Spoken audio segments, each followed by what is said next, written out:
We like to have a lot of fun here on The Weekly, but this is serious. I can't pass up an opportunity like this. What am I talking about?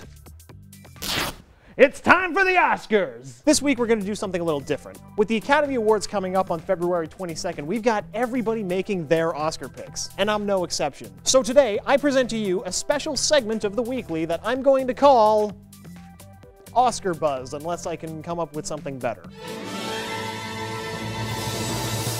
So here's how this is going to work. I'm going to tell you what I think should win the Oscars, and I'm also going to tell you what the Academy is going to pick. Because the Academy is always wrong. And really dumb. And of course, like any other list, these are my picks and everybody else is entitled to their incorrect opinion. Let's go! Every year the Oscars are a great experience for me. It allows me to watch movies that I wouldn't really watch otherwise, and because of that, in past years I've seen some fantastic movies. And this year, the nominees are a fantastic example of So let's start off with some numbers and stuff. Leading the pack with 9 nominations this year each are The Grand Budapest Hotel, which is your standard Wes Anderson movie, which is to say that it's such eye candy that I'm pretty sure I got diabetes from watching it. I knew there was something fishy. We never got the cause of death. She's been murdered. And you think I did it. Hey! And the other is Michael Keaton's magnum opus of acting, Batman. I mean Batman. I mean Batman. I mean Birdman. Next up with 8 nominations is the Alan Turing story, The Imitation Game, starring Benedict Cumberbatch. Also Tywin Lannister is in it. Also Matthew Good is in it.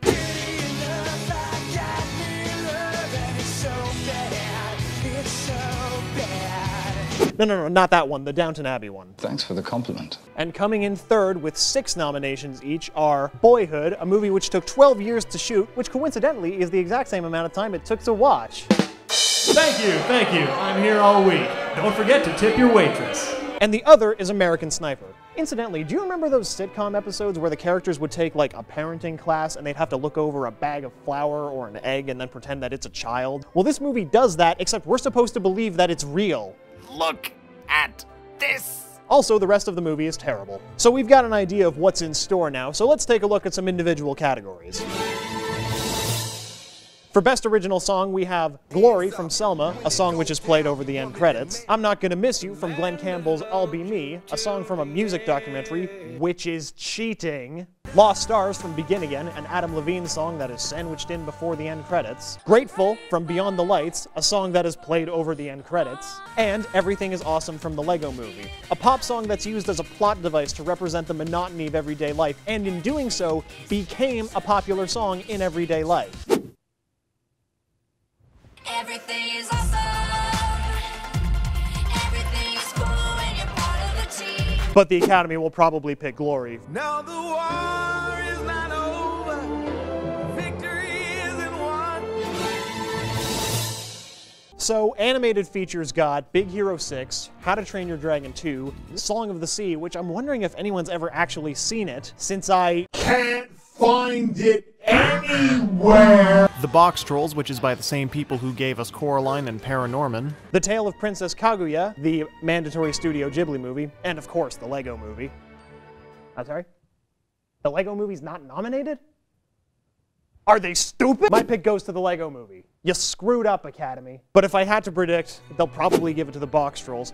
But really, it's the sorry for not giving you this for Paranorman award. They could also give it to How to Train Your Dragon 2 for the exact same reason. Unlike Best Actor, I feel like this award might be a little more up in the air as to who might win. First up, we've got Rosamund Pike in Gone Girl, and look, if I say anything about her performance, I'm probably going to get yelled at for spoilers. Even saying she's in the movie is kind of a spoiler.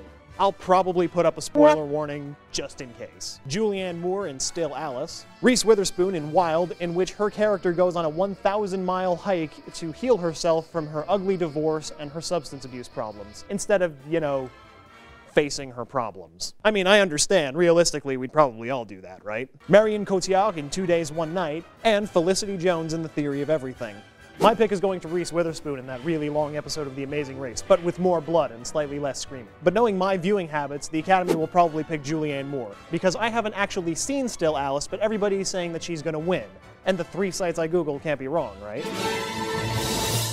Do we even need to talk about this one? All right, here's who's up for it. We have Michael Keaton as Louis C.K. as Michael Keaton in Birdman, Benadryl Pumpkin Patch in The Imitation Game, which is basically if Sheldon Cooper went to war. So I can give these men orders now? I hate to say it, but yes. Excellent. Keith and Charles are both fired. Popular at school, way. Do you understand why people don't want to play with you? No. Although it's a question I've been pondering since preschool. Bradley Cooper, an American Sniper, and let me tell you, the chemistry between him and Sienna Miller had as much spark as a block of wood in a puddle. There's also Steve Carell in Foxcatcher, which I haven't seen, but it doesn't matter because Eddie Redmayne is clearly going to win. I mean, he's the lead in The Theory of Everything, a biopic about Stephen Hawking without any of that boring science in it. I just realized there's a lot of biopics up this year. We've got Theory of Everything, Foxcatcher, Selma, Eggs Benedict Bumblegrump, American Sniper, kind of. Getting back to Eddie Redmayne, he's actually really good in it. I actually like stuff sometimes. Who cares? Now, we've already heard from most of the Best Picture nominees, but just as a refresher, we've got Bradley Cooper Has a Beard, Really Long Louie Episode, 12 Years a Movie, Wes Anderson Movie 36B, Humbly Pumbly Bumbly, Shut Up Guys, Eddie Redmayne is doing the best acting right now, and actually 2 more movies, which are Selma, a movie which perfectly simulates what it's like to watch this movie in the theater with a really tall guy right in front of you, and Whiplash, which gave me very vivid flashbacks of my time in high school band. Start counting. 5, 6, 7. In 4, damn it! Look at me! 1, 2, 3, 4. 1, 2, 3, 4. 1, 2, 3, 4. Rushing or dragging? Rushing. So you do know the difference!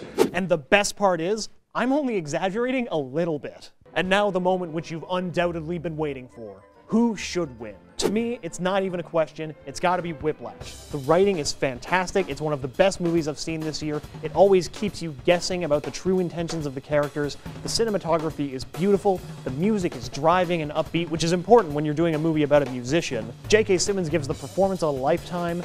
It's just a fantastic movie. Unfortunately, Whiplash doesn't have a prayer of winning because the Academy is either going to pick The Decline of Ethan Hawke or Edward Norton is a better actor than Michael Keaton the movie. But for my money, they're probably going to pick Birdman. Not just because it's been winning every award ever, it's just that the Academy seems to really like movies that are kind of about movies, which it is. Also, people have been calling it an art film, which it's not. And that about does it for my picks. If you want to check out the nominees for yourself, we're going to put a link in the description down below so you can go check them out and make your own picks. And once the Oscars have aired, feel free to hit me up down there just to tell me how wrong I was. That about does it for me today. If you want to see some upcoming events at Algonquin, you can check them out at our Facebook page. Don't forget to do all the usual stuff.